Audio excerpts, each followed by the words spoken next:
Hi, I'm Duke Nukem, and you're watching GR TV.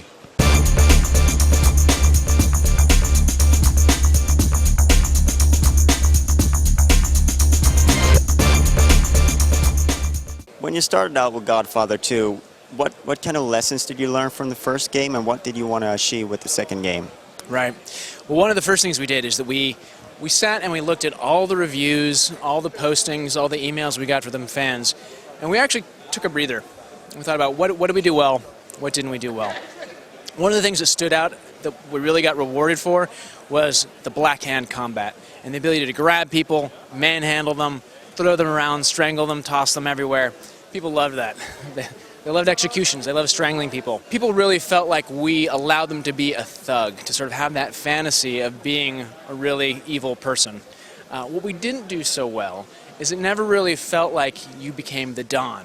So in this new game, we're really focusing on how do we make people feel like the Don, and we're doing that in a few ways. You get to recruit your own family from the ground up.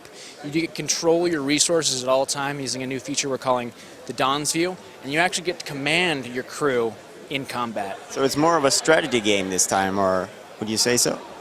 Well, at its heart, it's really still an action game. It's still about fighting, about extorting people, about having conversations with people, about collecting favors from people in the various cities. But what we wanted to do is add an element of strategy so that you're managing what your family does, so that you're managing which businesses you go after, which crime rings you're trying to collect, so there's a motivation for how you're advancing in the world. Story-wise, in relation to the first game and the movies, where are we and what's going on?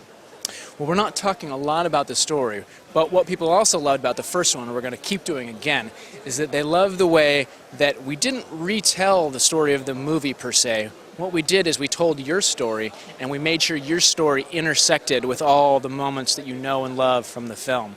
So in this one, for example, you get to be in the mob meeting in Cuba where they're dividing up the resources and the revolution comes. And the first thing you get to do actually is get Michael out safely from Cuba.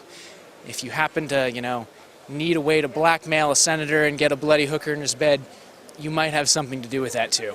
It seemed like The Godfather was it put a lot of strain on the team. I talked to a couple of guys who worked on it, and it was postponed a little bit and it was hard to work. Has it been different this time around?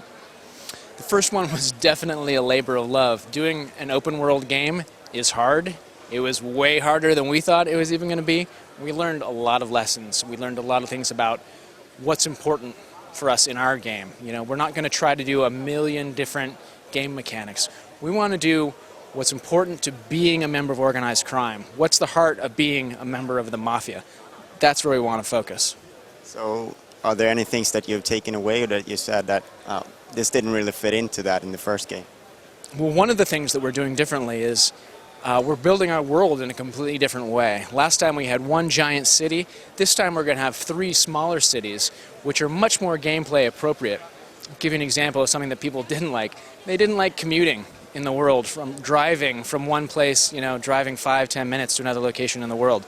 People don't like that in real life. They don't want to do it in a video game either, shocking. So we're making the cities as small and dense and gameplay appropriate as we can to really let people just have fun playing the game and not worry about driving anywhere. So 3 cool smaller cities that all feel different instead of one giant city, big for the sake of being big. That's not what we're about this year. So when can we expect Godfather 2? You can expect Godfather 2 in February. Thank you very much for your time. Hey, you're very welcome. Thanks.